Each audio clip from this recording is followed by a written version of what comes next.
Well, welcome everybody to the Yoga Philosophy Book Club Study Group brought to you by the Yoga Center of Chico. I'm Lauren Carley, and with me is Tom Hess, one of the owners of the Yoga Center. In this series, we are currently studying Light on Life by BKS Iyengar and how, thank you, Tom, and how it relates to your life here and now today. And today we're doing the second half of chapter 4, I think it is. Chapter 4, yeah. Yeah. Yes, chapter 4, which is titled The Mental Body, the Manas. It's also titled in Iyengar's book, Clarity. So we'll talk about the mental body. I love that title because it really does highlight that there is that part of your body, is the mental part of it. Okay, so just I wanted to do a brief review, and what I'll do is give a summary of the chapter of this half of the chapter, and then Tom will come in after me and give his interpretation. These sessions are recorded and on the Yoga Center's YouTube website. You can go to the uh, Yoga Center of Chico and to their webpage and find find our contacts there if you want to get on the mailing list for this group, because this group meets live the fourth Thursday of every month, and we open up a Zoom link live so you can participate with the group. It starts at 5:30 and it runs to 7. Those are the fourth Thursday every month live sessions. So we make it easy to follow along. You can either join us live and or just watch this series of videos. Okay, then with that, part 2, the mental body. And I want to quickly summarize part 1 because it has such a bearing on this second part. And in part 1, Mr. Iyengar essentially describes what I would say, the way I like to express it is in yoga world, and the way yogis going back through time took a look at the mind, and I'm going to use the mind as just a general English term, mind, and yoga being yoga, yogis being yogis, broke it down into 3 parts, plus a bonus part, I'll call it. So it's much easier to understand and deal with it. It's much easier to look at it and study it objectively. And those 3 parts in English essentially are the mind itself, which is our memory, and our the part of our mind that receives input from the outside world through our senses and records it. It's our recording, like CPU plus memory. And then the next part is the uh, ahankara, the ego. And each of these has a positive, negative side. And then the third part is the intellect or the buddhi. And then Iyengar, in the way he describes it, included a discussion about willpower. Willpower being the aspect of the intellect that allows you to transform thought, particularly thought that you've decided to do, into action. That's a brief summary of the parts of the mind, and he described how they work and how they work together. Okay, now this second section is a 2-part. The first part of the second session, we're going to talk about samskaras. And the second, and we'll get into how Iyengar defines it. And then the second section is memory. And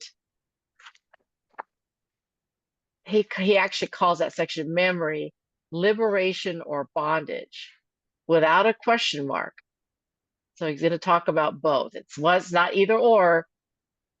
It is kind of either or because it says liberation or bondage, but he chose not to put a question mark behind it, which I thought was interesting. Okay, samskaras. And I want to give a couple of, as I go along, a couple of exercises that you can do for yourself and a few brief examples, at least from my own life, just to illustrate the points. And Iyengar, what I love about this book, Iyengar gives a lot of really good examples throughout the book that everybody can relate to illustrate what he's talking about. So we're going to start on page 131 in I think the version that most people have. I don't know, Tom, if there's ever been a second or third publication of this. I'll have to look in the front of the book, but I'm not sure, but I know that there's a soft cover and a hard cover. I'm not sure about the soft cover, but the hard cover it's 131. I think it's yeah, the okay. And I've got a soft cover of it. Let's see, just give me a real quick. I think this is a first edition. Yeah, it's only got one copyright, 2005. So I think that at least, well, that's the edition I have. Okay, so Samskars is all about freeing yourself from habit. And what he's describing here is it's a Sanskrit term for what we call things that are ideas, thoughts that are buried deep in your subconscious. And a famous analogy, and correct me if I'm wrong, Tom, but I don't think Mr. Iyengar came up with this. I think he adopted it, but a famous analogy starts out by thinking about a clear lake. And if the surface of the lake is ruffled, if there's waves, or even waves that are breaking, it's hard to see the bottom of the lake. And the lake doesn't reflect off the surface very well. But as the wind dies down, as the energy that's being put into the lake dies down and the surface becomes stiller and stiller, you not only see a clear reflection, say, of the surrounding mountains and trees, but you can also see all the way to the bottom. Now, it may be hard for some people, but I think it's a good analogy to translate that image of a clear lake to the same functioning of your consciousness. It's hard to not get stuck on the image, but just keep trying, and hopefully in short order you'll be able to think about the lake analogy and then translate that to your consciousness and notice when it's disturbed. And I'll get into some examples that will probably make this clear, and when it's calm. So he starts out with a lake analogy, and you can, of course, read this section in more detail to get it. And then he gives some examples, and he talks about that disturbances, and particularly down at the bottom of the lake, we build up what you might call, in the analogy, sand dunes. We build up structures that are formed from the energy being put into them. And these are what we call habits. They're subconscious habits built up over time. And he says they build up over time, and he says it takes time to change them. And then on page 133, no one wants to be manipulated by unseen forces, but effectively the banks of the Samskara, the sand dunes at the bottom of the lake, or the things that build up in your subconscious mind, he says, the banks of the samskaras in the dark depths of the unconscious do just that, that being manipulates you by unseen forces. Our reactions to stimulus are preconditioned and therefore unfree. Everybody aspires to be free. So the first exercise I have for you is think about what might be your samskaras, and you might write a few down so you can practice some of this and test yourself. I don't mean you get an A plus, but test yourself with your knowledge and how starting to use some of what what we're going to go through shortly can deal with some of the samskaras. Here's just 3 examples from my life. I got a bunch of them, but here's 3 examples. Lifelong issues that I've had, and once I started realizing how to deal with them, it became clear what to do. Number 1 was fear of failure. I used to have a paralyzing fear of failure, and I've pretty much gotten over that by looking at the situation objectively with a yogic mind. The second one was a fear of speaking in public. And so I joined Toastmasters, and 30 years later, I'm free of that fear. I mean, there might be a few times where I got to get on a stage and there's a lot at stake, but I pretty much freed myself from that gripping fear. And I forgot what the third one was. Well, I know what the third one is. The biggest one I have is from very early on, probably kindergarten or maybe even earlier on. Um, a samskara I have is dealing with eating disorders. And an awful lot of what I've gotten help with that issue is reflected in the yogic practices. Not done with it, still got a long way to go. But one other comment I'll make is that with all the work I've done on the samskaras that I've been battling all my life, is that we now know through a lot of science that I don't know if I have the book handy, that some of these samskaras you can inherit intergenerationally. And I'm not here to pitch this book per se, but I can say that this particular author, and there's several out now, but he was the first, has done some really good work on how to tackle intergenerational samskaras. I'm just going to leave it right there.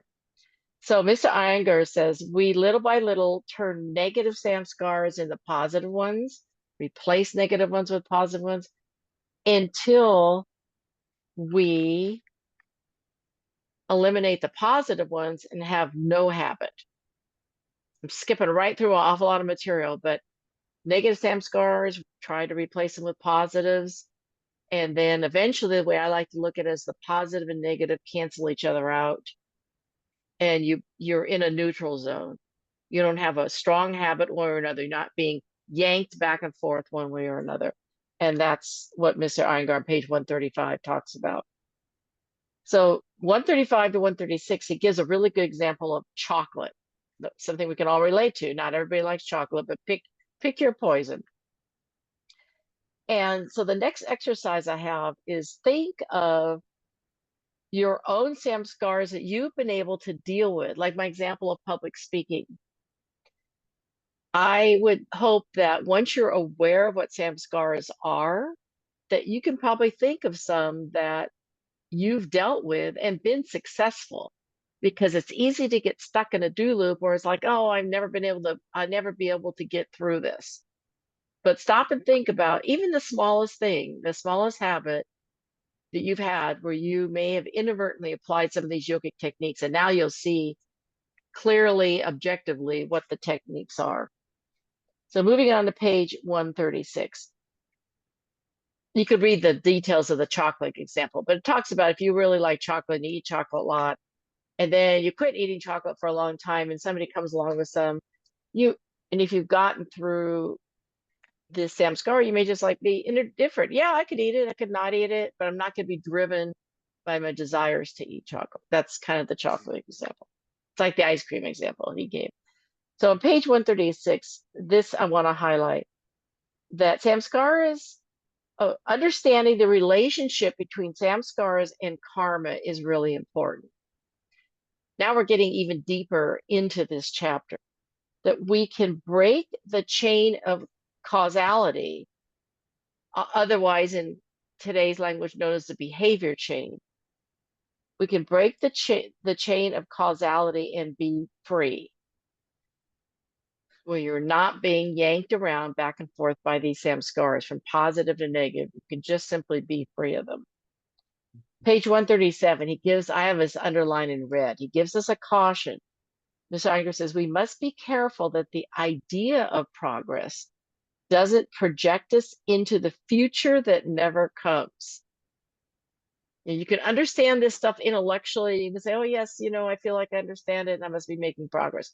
But until you practice it, this is my interpretation of what he's saying in this is, until you practice it, you can get caught up in the idea and just never get there. And next he moves on and talks about the yogic action. So now we're moving into territory where once you understand samskaras and you have an idea, you may know some of your own. You may even think of some that you've overcome. He talks about the yogic action, the actual practice of this. The yogic action, the right thing in the present moment just because it is right. And he calls it a colorless action. Okay, if that's ringing a bell in your brain like it did with me, where does it come from? It comes right here from the Gita, chapter 17, the second to the last chapter, verse 20. And the Gita says, giving simply because it is right to give without thought of return at the proper time, in the proper circumstances, to a worthy person. So it's the same basic language that Mr. Iyengar uses to talk about yogic action, the right action at the right time, the right circumstances, when it's needed, not too much, not too little, and so on, to a worthy person. And then he moves on to say, transcending the endless behavior. He talks about transcending the endless behavior chain. It's only possible when the ego based human consciousness loses its identity in the soul. That transcending this automatic habitual behavior chain is only possible when the ego based human consciousness loses its identity in the soul. Another way of saying that the ego impersonates the soul, but it really isn't. And once you sense that or you see that in yourself, awful lot becomes very clear because you can see the ego objectively. And then he goes on to say, it's the ego, then the ego can no longer be ensnared in, ensnared, I like his language, ensnared in pains and pleasures.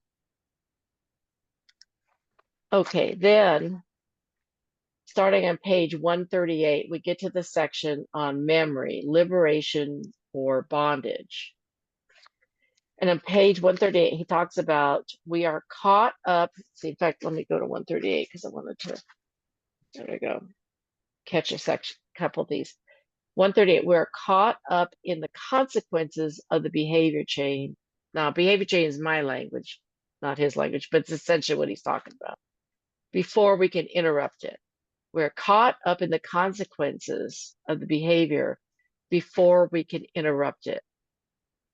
Now, this is the section that talks about once you understand samskaras and you have an idea of how to deal with them, this is getting into the nitty gritty. This is how it's practiced.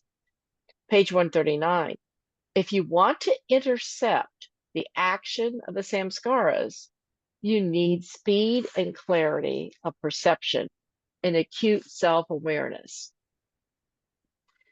And then on page 40, he goes even deeper. That acute awareness and self-awareness and speed and clarity we cultivate in asana and pranayama. That we gain the awareness to observe ourselves. And I can at least say from my own practice that if you think asana and pranayama are hard, you need that discipline that's in that single point of concentration to be able to then start dealing with the speed of your mind to deal with the samskaras. He talks about breathe before you act. And what he's getting at here, in fact, I think he uses this term himself. You want to start freeze framing in the current moment what is happening when you get triggered, and then you have the thought, and the thought leads to an emotion, and the emotion leads to action, which leads to consequence. That's the behavior chain. You could Google it. Breathe before you act. Breathe, think, decide your action, and then reappraise. I kind of summarize a little bit there, but breathe, think, decide your action, and then reappraise what happened. Right there is the magic. Freeze frame it. The presence of mind in the moment. Keeping the presence of the mind in the moment as it goes through the freeze frame. It's hard to do, but it can be practiced. What helps a lot is if you write down what it is that's going on. The trigger triggers a thought. You hear words. The words triggers an emotion. The emotion triggers the action. Reaching for the next glass of wine or whatever your issue is triggers a consequence. And then in page 141, he talks about um, being able to get this kind of acute awareness, and rather than having your mind just as a contrast, like a radio, and I'm adding a radio, a TV, or social media that we can't turn off. So you either can live your life like that with all that chatter going on, or you can start practicing stilling the fluctuations of the mind and being able to actually finally think clearly. That's me talking. And then he goes on to talk about, let's see, page 142. I want to make sure I get there's one page I want to highlight to everybody. No, okay, we already went past it. That's fine. Page 142 and 143, where he talks about some specific cases. 142, trauma. Now he talks about trauma that may have happened to you in your lifetime, like a car crash or something like that. And, we can't replace that kind of trauma with a positive samskar. You can't like rewind the car crash or something like that. But fear not, the sandbank in the analogy of the lake that builds up because of the energy that was put into that lake with the wind, the trauma in your brain that's stuck there, you can use these techniques to deal with it. Essentially, what is not fed eventually withers, is the way he puts it. So it's good to be aware of the cause of an issue, like you get in trauma, but it doesn't help to just keep repeating the trauma over and over. And I won't get into this very deeply, but in a lot of the current trauma studies that are going on, well, even the ones that are going back 15, 20 years, like the Body Keeps Score, Bessel van der Kolk, that team found that just repeating the issue is a sign of somebody that can't resolve the trauma. So I'll just leave that there. And Iyengar says the same thing before those studies even came out. The other kind of special case that he talked about is addictions. And and on 143, yoga leads consciousness away from these desires. I call them outward desires, and towards the inner. And yeah, that's asana and pranayama practice and pratyahara practice. It's a simple sentence, but to lead you away from the external triggers to the internal calm and peace. And then he adds a very valuable comment or a statement that it not only leads your consciousness away from the desires and towards the inner, but also lead you to the core and to the heart center. And then he shifts on page 143, the emphasis is shifted, where he talks specifically about memory. And he says a few things I wanted to highlight. Memory is not a platform from which to review the world. He says it's a ladder whose rungs we ascend step by step. We use our memory. We don't let it use us. While mind reacts to memory, intelligence interrogates memory. And memory consulted by intelligence gives completely different answers when gives completely different answers to memory. I'm sorry, gives completely different when memory is consulted by intelligence, you get completely different answers than when memory is consulted by mind. And Iyengar says that, and all I can say is I find it to be extremely true in my own practice, in my own life. And then wrapping up on page 145. Awareness, he says awareness is consciousness. Intelligence is a part of consciousness. And I would say intelligence is part of this um, body of the mind, this mental part of the body, going back to the title of the chapter. And then he wraps up and he puts in a couple little paragraphs about instinct and intuition and wisdom. And there he's just basically setting us up and introducing us to what's going to come in chapter 5.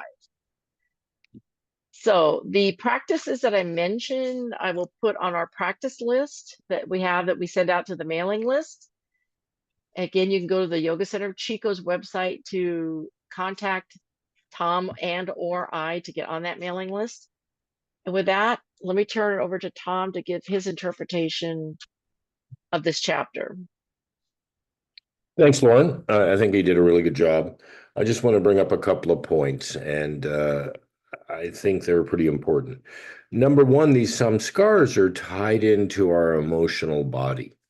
And, whenever we tie a memory or a thought into our emotions, it has a more profound, lasting effect because of that.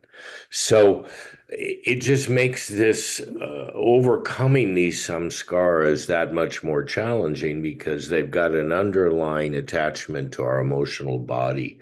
And, oftentimes emotions might trigger this cycle that Lauren was talking about, this the choosing cycle.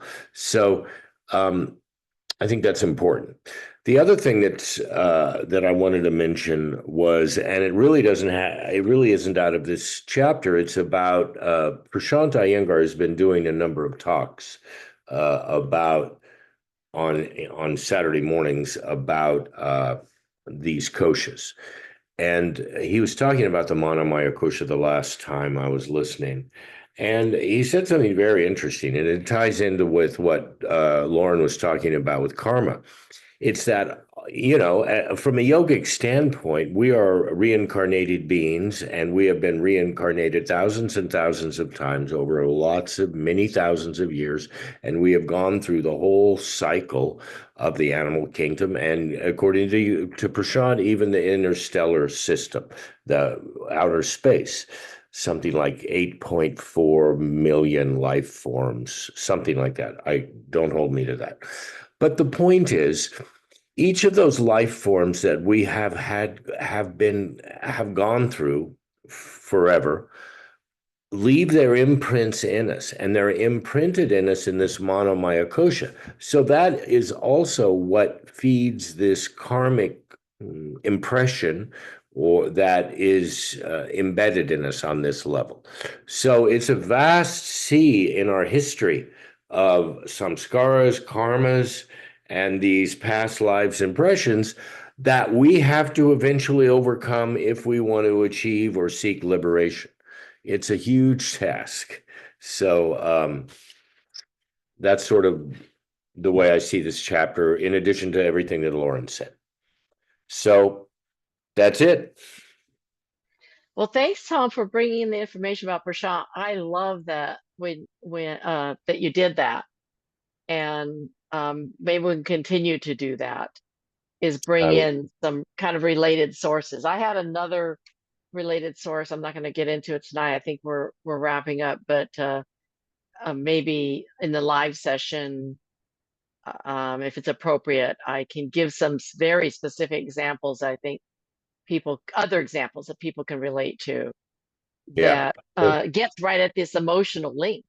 In fact, when you said emotion, it's like, oh yeah, I forgot to mention these examples. All right. Well, thank you everybody for watching, and stay tuned. We're gonna next month start chapter 5. Thank you. Bye-bye.